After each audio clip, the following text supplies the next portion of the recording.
Hello friends, welcome to Technique. This is Nirmal here, and in this video we're going to do the detailed review of the latest smartphone from Xiaomi in India, the Xiaomi Redmi Note 9. So Xiaomi announced Redmi Note 9 Pro and the Pro Max earlier this year. Now they have the Redmi Note 9 announced for a price of 11,999 in India, and this device comes with quite good hardware.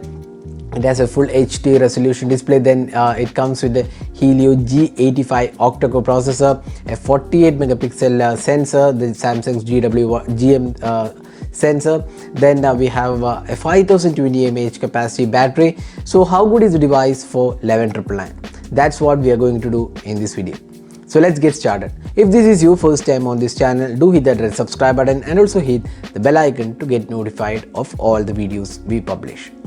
Now first let's have a look at the design and build quality.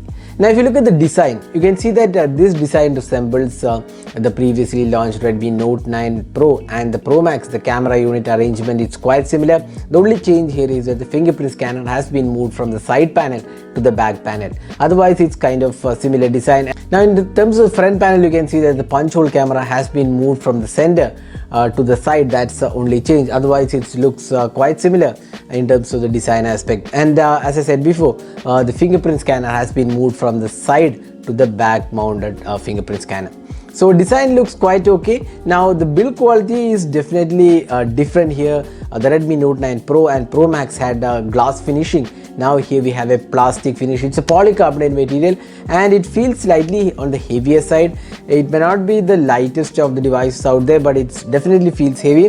Weight distribution is quite okay, although it still feels slightly heavier on the usage aspect. Now you also get the USB Type-C charging port and the 3.5mm audio jack also included, and also the speaker unit at the bottom.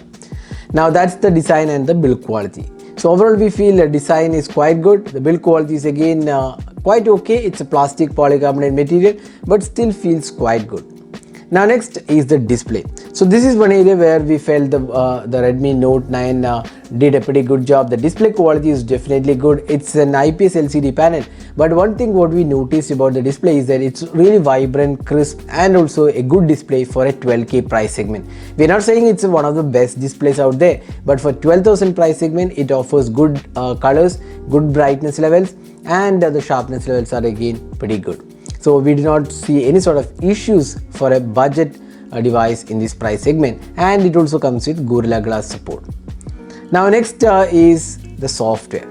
So we all know that Xiaomi devices run on MIUI. So this device again has MIUI, and we have the MIUI 11 on this device along with Android 10. So MIUI offers almost all features what we see on the general MIUI devices.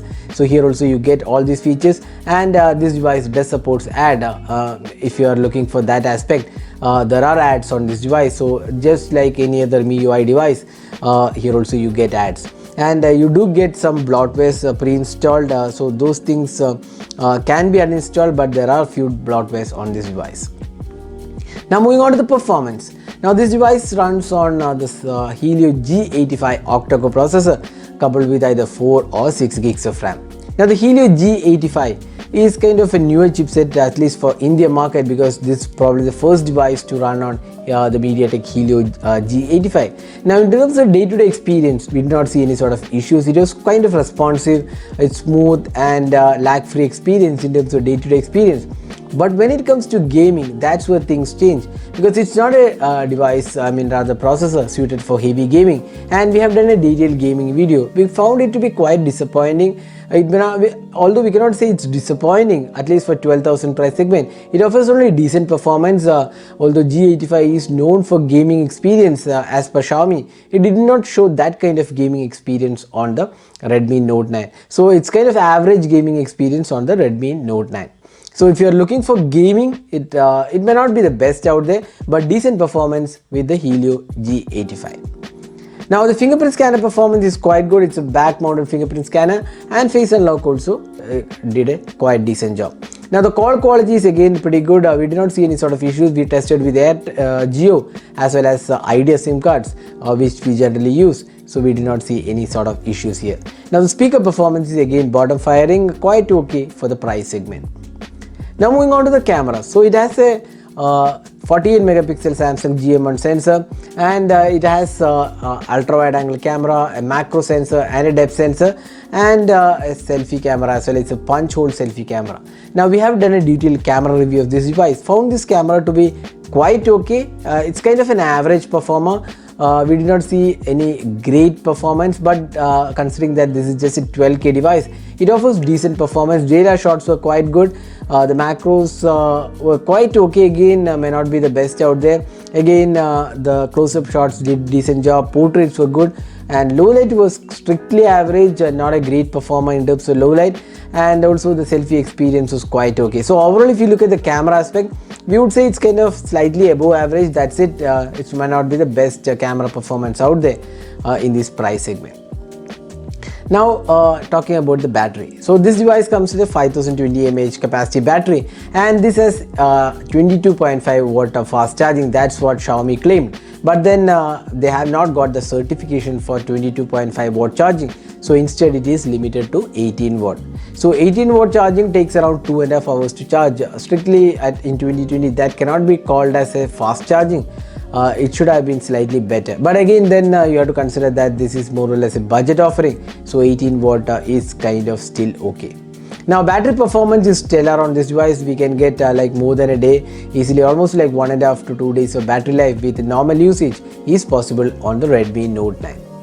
So that is the battery performance. So summing up, how good is the Redmi Note 9 for 11,999? We feel the Redmi Note 9 Pro is still a good device for 11,999 with good display, good overall performance, then good battery life and above average cameras, and the pricing looks quite good.